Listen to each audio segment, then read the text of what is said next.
Felin lange wal tin re oi felin lange wal tin re thirin ke tona ka shin hi chang vin ka pua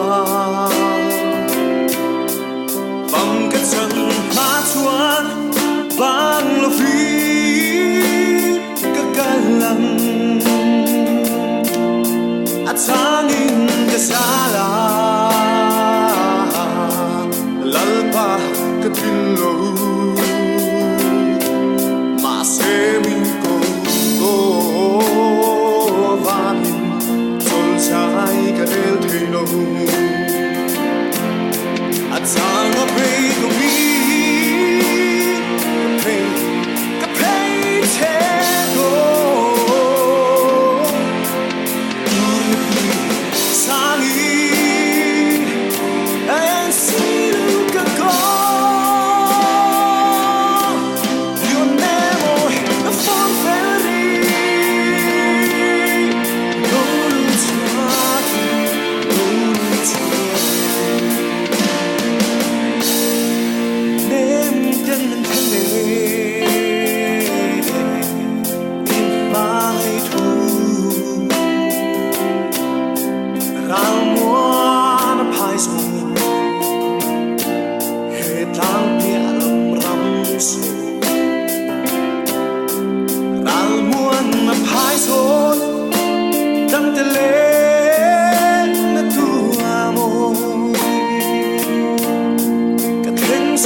Chúa này thì cầm môi